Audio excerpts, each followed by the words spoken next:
"I brought my son. Is that okay?" The poor single mom asked on a blind date. What the CEO did is unthinkable. The restaurant was small, warm, and elegant.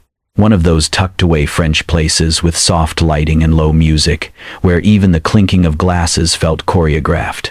Nathan sat at a corner table, the white tablecloth perfectly pressed, a single candle flickering in the center. He glanced at his watch, then out the window. Rain streaked the glass. He adjusted the cuffs of his suit jacket. Another blind date, another well-meaning setup. His expectations hovered just above zero. The door burst open with a gust of wind and rain. Everyone turned. Just for a second. A woman stepped inside, breathless, her blonde hair damp and tangled from the storm.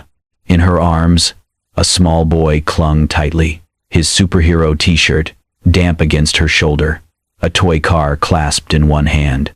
The boy's backpack bounced slightly as she shifted him, its broken zipper trailing a curled spring. She scanned the room, cheeks flushed, not from the cold, but from embarrassment. Then her eyes landed on Nathan. He stood, startled not by her presence, but by the sheer realness of it. Claire approached quickly, trying to smooth her wrinkled shirt with one hand. The other arm held her son, who blinked at the soft lighting like he had just stepped onto another planet. "I am so sorry I'm late," she said, voice a little shaky. Her shoulders rose and fell with each breath. I brought my son. Is that okay? I didn't have anyone else." Nathan's mouth opened, then closed. He hadn't planned for this. No one ever plans for this. But looking at her, the wet hair, the worn-out bag digging into her shoulder, the way her eyes begged him not to turn her away, something inside him softened. Ben rubbed his eye with the back of his hand and whispered, "Are we gonna eat spaghetti, Mommy?" Nathan gave a quiet nod. "Let's all sit." Claire exhaled, relieved. She lowered Ben into the seat between them, brushing his damp bangs back gently. The maitre d' approached, eyebrow raised. Nathan said nothing, just lifted his hand slightly, signaling everything was fine. Claire pulled a napkin from the table and dabbed at Ben's face. "He loves spaghetti," she murmured, half apology, half introduction. Nathan smiled politely. "That's a solid choice." Ben grinned, showing a gap where one of his baby teeth had recently vanished. "Do they have meatballs? Big ones?" Nathan chuckled. "I think we can find some." The menus arrived. Claire didn't open hers. She was too busy helping Ben open his crayon pouch from the backpack. One of the straps had broken. She tied it earlier with a rubber band. "I know this isn't what you expected," she said quietly, eyes fixed on the fraying strap. "I almost didn't come. But he was hungry, and I didn't want to cancel." Nathan looked at her, really looked this time. The faint lines around her eyes weren't from age. They were from worry, sleepless nights, maybe double shifts. She wasn't wearing makeup. Her shirt had a stain on the cuff, barely noticeable if you weren't looking. And yet, there was something steady in her, something that had held through the storm. "I'm glad you came," he said. She met his gaze, a flicker of surprise crossing her face. Ben interrupted, coloring on the back of the paper menu. "Mommy says, people are like pancakes. Some days you get the burnt side, but they're still sweet in the middle." Nathan blinked, then laughed. Claire turned pink. "He talks a lot." "I like it," Nathan said. "It's been a while since I had dinner with someone so honest." She smiled. Just barely, but it was there. And for the first time in years, Nathan realized he didn't care if the date was going to plan. Because maybe, just maybe, the best plans were the ones you didn't make at all. Ben sat perched on the booster seat the waiter had quickly brought over, legs swinging, eyes wide at the candle flickering between them. His plate of spaghetti arrived, and he dove in like it was a feast prepared by royalty. Nathan watched, bemused. Claire smiled awkwardly, trying to tuck her shirt tighter around her waist to cover a faded stain near the hem. Her shoulders were tense, and she hadn't touched her water. "My mom is super strong," Ben said mid-chew, slurping a noodle with noisy delight. She's like Wonder Woman. Claire's face flushed. She laughed nervously and tried to hush him, wiping tomato sauce from the corner of his mouth. Nathan leaned forward, elbows on the table, intrigued. Is that so? Ben nodded with the sincerity only a child could master. She works 3 jobs, but still puts chocolate chips in my pancakes. Claire groaned softly. Ben, it's true, he defended proudly. And she makes the best breakfast even when she's tired. Nathan raised his brows. 3 jobs? Claire sighed, folding her napkin. It sounds worse when someone else says it. Nathan didn't respond right away. He just listened. I do nights as a nurse's aide at the care home on 14th, she said, eyes flicking toward Ben, who was now deep into a spaghetti twirl.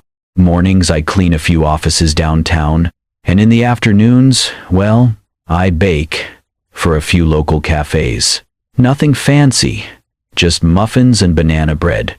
She said it without self-pity, just facts laid out like pieces of a worn puzzle. Do you ever sleep? Nathan asked. Claire gave a crooked smile. Sleep is expensive. For the first time in a long while, Nathan didn't feel like a CEO sitting across from someone who needed something. He just felt present. Ben suddenly announced, I drew a picture of Mommy flying last week. She was saving a cat and carrying groceries. Claire excused herself to the restroom, brushing Ben's hair before she left. The moment she was out of earshot, Ben leaned across the table and whispered, Don't tell Mommy, but I think you're nice. Nathan smiled, caught off guard by the boy's sincerity. When Claire returned, she looked more relaxed.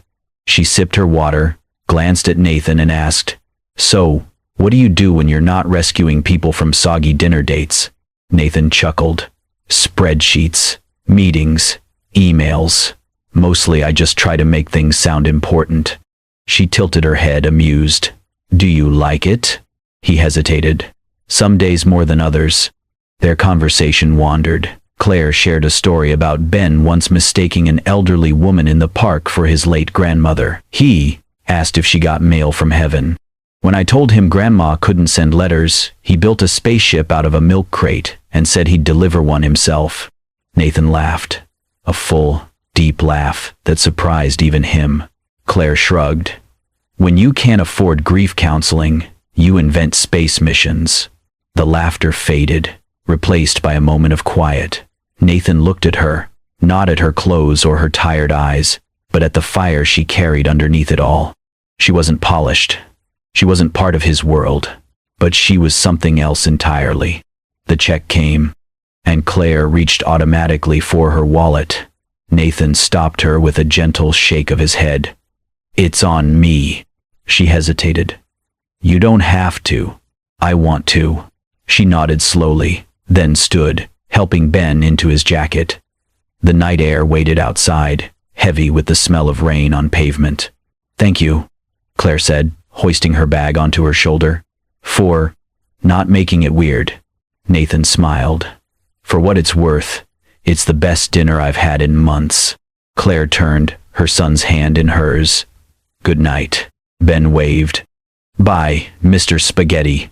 Nathan watched them go. Claire's silhouette disappeared into the shadows of the street, her steps steady despite the weight on her shoulder. Something tightened in his chest.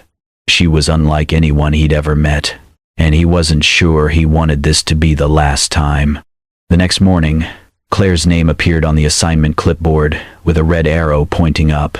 Floor 33, executive level. She blinked at it twice, thinking it must be a mistake. It wasn't. She buttoned her faded uniform shirt to the top, tucked in the frayed hem as best she could, and tied her blonde hair into a rushed bun.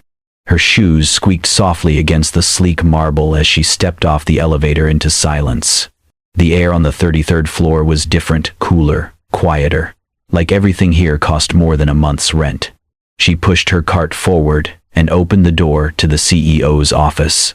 The room was vast, minimalist, no clutter, no framed family photos, just a sleek desk, a perfectly placed plant, and a wall of books that didn't look like they'd ever been read. Claire set to work quickly. She wiped down the desk, straightened a stack of reports, realigned a silver pen holder with mechanical precision.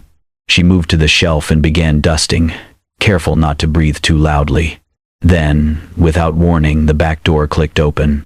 Claire froze. Nathan walked in, tie loosened, coffee in hand. He stopped mid-step when he saw her. She jumped back instinctively. "I'm sorry. I didn't mean to be in your way." Nathan stared, eyes narrowing slightly as recognition dawned. "You're the one who cleans my office?" he asked, almost to himself. Claire straightened, her face burning. "Just for today. I'll finish quick." Nathan nodded slowly, still processing. He said nothing else, just moved toward his desk. Claire turned away, trying to breathe. Her hand reached for the broom too quickly, shaking slightly, and her elbow nudged the edge of the desk. A small ceramic vase tipped, landed sideways. It didn't break, but water spilled across the surface. "Oh no," she gasped, fumbling for paper towels from her cart. She dropped to her knees, blotting frantically, her breath coming faster. Nathan said nothing. Then, to her shock, he knelt beside her. Without a word, he took off his suit jacket, folded it in half, and gently pressed it down over the spreading water to protect a folder of papers. Claire froze. "You don't have to." Nathan looked at her, voice quiet. "It's just a coat. You were trying to be careful." She stared at him. No one had ever said that to her. Not when she broke a dish at the diner. Not when she'd missed a day of work to take Ben to the doctor. Not when things went wrong, and she had no one to blame but herself. Nathan stood, laid the damp jacket over the back of a chair, and gathered his papers. She kept wiping the desk in silence. Slower now. As he moved to leave the office, he paused at the doorway and glanced back at her. "If the floor ever gets too clean," he said, "I'll know it's you." The door clicked softly behind him. Claire sat still for a long second. Then, without meaning to, she let out a tiny laugh. Just a puff of air through her nose. Just enough. And for the first time in a very long time, something warm flickered inside her chest. Something that hadn't quite had a name until now. She picked up the vase and set it back in place. Steady this time. The rain poured heavier than forecasted that evening. The kind that turned gutters into rivers and soaked through shoes in minutes. Claire's backup sitter had canceled last minute, and the only choice she had was the one she swore she would avoid, bringing Ben with her on her night shift. "Just this once, baby," she whispered as she helped him into his worn superhero hoodie. "We'll be quick, quiet, and invisible." Ben nodded solemnly, gripping his tiny backpack. Inside were crayons, a snack bar, and his ever-faithful toy truck. At the office building's back entrance, Claire checked twice that no one important would be there after hours. She settled Ben in the employee break room with a stack of printer paper and a cup of colored pencils she had borrowed from the front desk. "I'll be right down the hall," she whispered. "Draw me something cool, okay?" Ben nodded, legs swinging from the plastic chair. Claire got to work, wiping glass panels and vacuuming low-traffic areas. She didn't dare take Ben near the executive level, but her route tonight took her dangerously close to the CEO's wing. It happened in a flash. One moment Ben was coloring a superhero with a big M on the chest. M for mom, he'd decided. And the next, he was chasing a hallway motion light that had flickered on like a curious robot. Claire didn't notice until it was too late. Nathan had stayed late, reviewing documents in his office when he stepped out to refill his coffee. And there, in the middle of the corridor, sat a very small boy in a too-big hoodie, legs crossed, carefully holding up a crayon masterpiece. The superhero on the page had blonde hair and tired eyes. On her chest was the word, "My mom." Nathan approached slowly. "You okay, buddy?" Ben looked up, nonchalant. "You look like the guy from the restaurant." Nathan raised an eyebrow. "I do? My mom said you were too fancy to understand." Ben leaned closer, as if sharing a secret. "But you sat anyway." Nathan chuckled, then lowered himself onto the floor, crossing his legs beside the boy. "That's true." Ben handed over the drawing. "This is my mom. She's like a janitor, but cooler. She makes pancakes with chocolate chips even when we're out of eggs." Nathan studied the drawing, The hero wore rubber gloves and a cape made of what looked like a mop. His lips twitched upward. Claire's footsteps came fast down the corridor. "Ben!" she gasped when she saw them. She rushed forward, breathless, scooping him into her arms. "I'm so sorry," she blurted, eyes darting to Nathan. "He must have wandered. I didn't mean for him to." Nathan held up a hand. "He's okay, and he's got talent." He pointed to the drawing. "That superhero looks exactly like you." Claire flushed.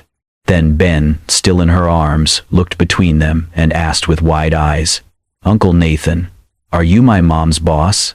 'Cause she always works hard. She deserves candy." Claire's face went pale.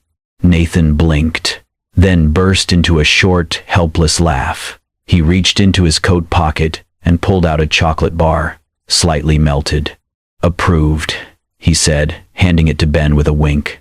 Later that night, as Claire finished up, she realized she had left her cardigan in the third-floor conference room. She hesitated, then slipped in quietly, thinking the office would be empty. It wasn't. Nathan was there, seated alone, papers spread across the table, one hand ruffling his hair, the other crumpling a draft of what looked like a speech. Claire paused, not wanting to disturb him. But then she remembered the candy Ben had tucked into her pocket earlier, just in case someone looked sad today. She walked forward, placed it gently on the table beside his hand, and whispered, "From my son, for bravery." Nathan looked up, surprised. His eyes flicked to the wrapper, then to her. A smile tugged at his lips, smaller this time, more real. He didn't say thank you, but he didn't have to. He picked up the candy and held it like it meant more than it probably should have. And in that moment, Nathan no longer saw Claire as a struggling mother with a mop. He saw her as something else entirely, a woman with quiet strength and a softness he hadn't realized he missed. Claire almost dropped her phone when she read the email. Subject: Internal position, interview invitation. Body: You have been nominated for consideration for the new internal logistics assistant role, suggested by CEO Nathan Carlisle. She stared at the screen like it had betrayed her. Then she read it again and again. Her thumb hovered over the screen, motionless.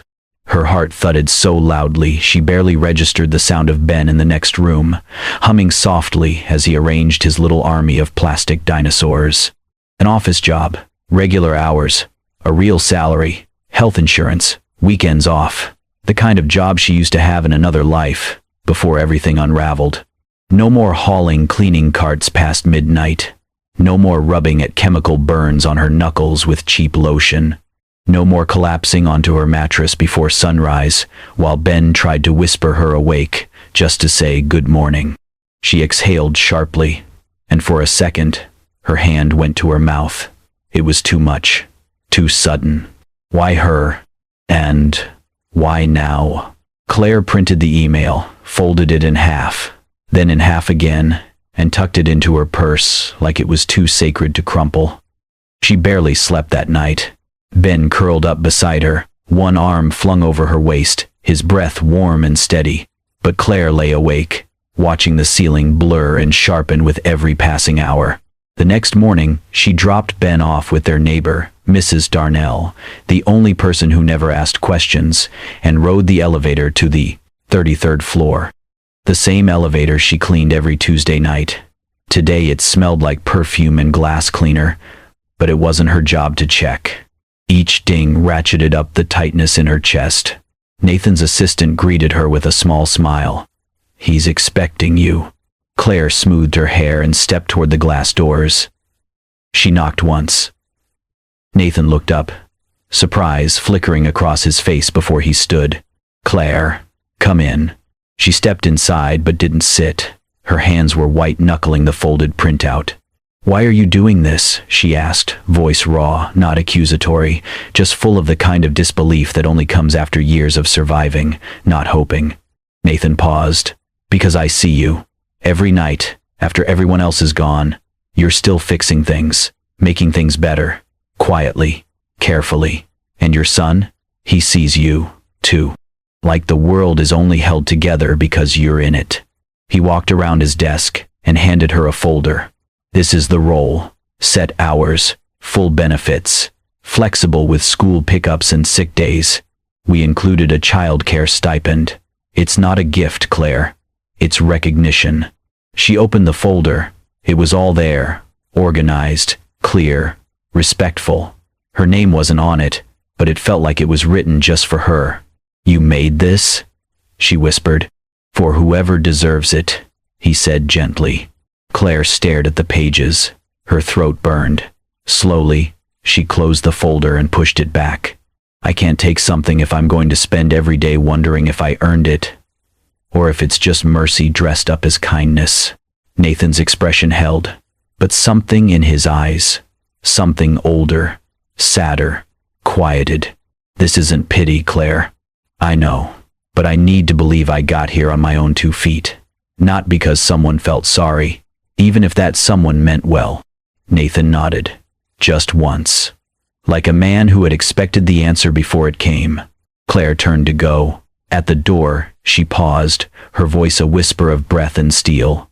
But thank you for seeing me. Then, she was gone. Back to the elevator, back to the basement, walking tall, spine straight, holding back a storm no one else could see. Claire no longer mentioned the promotion. She stopped replying to the follow-up emails from HR. The position was eventually filled by someone else. No one questioned it. They just assumed she had changed her mind. Maybe she had. But Claire still showed up.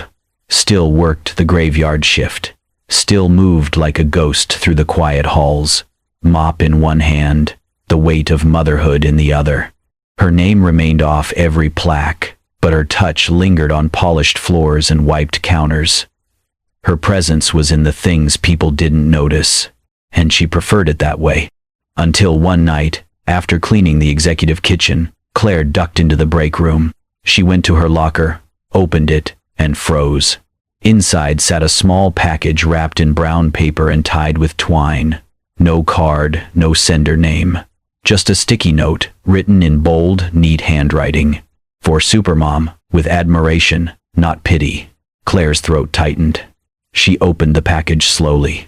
Inside were 2 items, a pair of soft, thermal gloves, exactly the kind she'd once joked about needing during that first chaotic dinner, and a small jar of hand balm, unscented, medical grade. Thoughtful, quiet, precise. Claire pressed the lid of the jar between her fingers. Her eyes shimmered. She knew exactly who it was from. And it wasn't pity. Not this.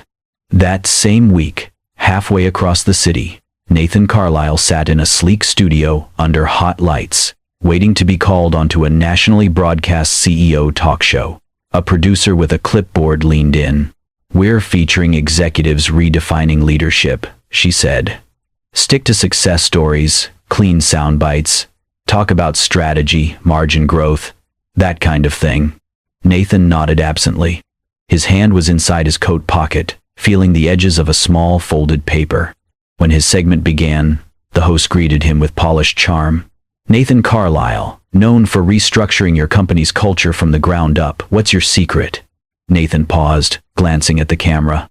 "You want the truth?" he asked. The host blinked. "Always. I used to think leadership was about control, power, numbers, but it's not. It's about people. It always has been." There was a beat of silence before applause filled the studio. Later, as he left the set, Nathan unfolded the paper star from his pocket. A child's handwriting sprawled across it in uneven pencil lines. "Ben says thank you for the gloves. He says you're also kinda like Batman." Nathan stared at it, smiling so hard it hurt a little.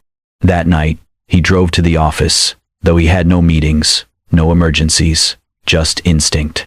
He parked far from the entrance, took the side stairs. On the 12th floor, he moved quietly, past the vending machines, down the dim hallway. He didn't announce himself. He didn't need to. From a distance, he saw her. Claire was crouched near the elevators, scrubbing a scuff mark that no one else would have noticed. Her shoulders were hunched, her hair falling loose from her bun, and though exhaustion clung to her frame, she was humming softly. Nathan stopped in his tracks. She had one hand holding the phone close to her cheek, whispering into it between lines of song. "Yes, baby. Mommy will be home soon. Are you warm enough? No, don't wait up, okay? Dream of spaceships. I love you more." The call ended. Claire sat back on her heels, wiping her brow with the back of her wrist. She looked around, alone in the silence, then slowly pulled the gloves from her pocket and slipped them on. Her fingers flexed, grateful. Nathan didn't move. He simply watched, and under his breath, he murmured the truth to the empty hallway. She never needed saving. A pause. A breath. But maybe I do. The email arrived like a surprise storm in Claire's inbox. An invitation to the company's first ever Employee Appreciation Night. Black tie optional. Family welcome. At the bottom, a line stood out. "You've been nominated by the Employee Council for outstanding behind-the-scenes contributions." Claire blinked. Below that, a note from HR. "Apparently, the floor has never been so clean, and nobody ever sees you. That's kind of magic." She stared at the screen for a long time. The night of the event, Claire stood outside the venue in a borrowed dress, a soft gray wrap cinched at her waist. Her blonde hair was pulled back into a tidy bun, and she wore the only pair of flats she owned. Ben, bouncing beside her in a little suit vest, 2 sizes too big, clutched her hand with excitement. "You look like a queen, Mommy," he whispered. Inside, the room glowed with soft lighting and round tables dressed in white linen. Soft jazz played. There was laughter and clinking glasses, and the hum of voices layered over years of shared hard work. Claire felt like a shadow in a world painted in gold. Nathan stepped up to the mic just past dessert. He was in a navy suit, his voice steady but warmer than usual. His eyes scanned the crowd, not searching, just steady. "I want to tell you about someone," he began, "who doesn't know they're being watched." People keyed. Forks paused midair. "She works a shift that no one thanks her for. She knows the names of every night guard, not because she's told to, but because she listens. She once gave her only break to sit with a delivery man having a panic attack in the parking lot." Claire froze. She scrubs the floors outside the executive suite at 2 a.m. and still remembers to smile at the guy sleeping at the front desk because he lost his wife last Christmas. A ripple moved through the room. Heads began to turn. Nathan didn't say her name. He didn't need to. She doesn't speak loudly, but everything she does shouts louder than I ever could. Claire felt heat rise to her face as chairs subtly shifted toward her. Some clapped, others simply stared. Ben looked up, wide-eyed. "Are they clapping for you, Mommy?" he whispered. Claire nodded once, unable to speak. After the event, she found him backstage, near the catering tables, alone, sipping water like it was wine. She approached quietly. "You told my story," she said, "and you didn't make it yours." Nathan turned, eyes softening the moment he saw her. "Because it's not about me," he said simply. Claire nodded slowly. "That's why it matters." There was silence. Not awkward, just full. She hesitated, then added, "You don't know what it's like to fall for someone who won't let you catch them." Nathan's gaze held hers for a long second. "Don't I?" he said, almost too quietly. Claire didn't answer, but her hand found Ben's, who had wandered over with a mini cupcake. Nathan knelt down beside the boy, brushing icing from his cheek. The 3 of them stood there, like the beginning of something not yet spoken, but deeply, deeply felt. It was a Saturday morning soaked in sunlight, the kind of golden warmth that made even cracked sidewalks look romantic. The local park near Claire's apartment buzzed with soft chatter and the rustling of trees. Under the shade of an old maple, a picnic table sat neatly dressed in a red and white checkered cloth. Ben, legs swinging above the grass, was hard at work with crayons and fierce concentration.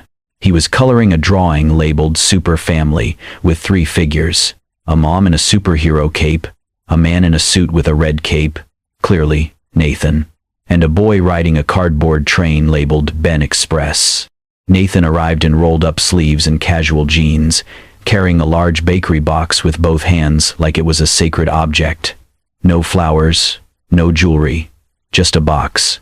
Claire approached from the opposite side, holding 2 paper cups of coffee, her blonde hair catching the breeze. She wore a soft blue dress, simple but glowing on her. No makeup, no perfection. Just her. Nathan handed her the box. She looked at it, then at him. "What is this?" she asked, already smiling. "Open it," he replied. She lifted the lid and burst into laughter that broke halfway into tears. Inside sat a lopsided, rainbow-sprinkled cake. At the center, a child's scrawl in bright icing. "Mommy and Uncle Nathan, forever."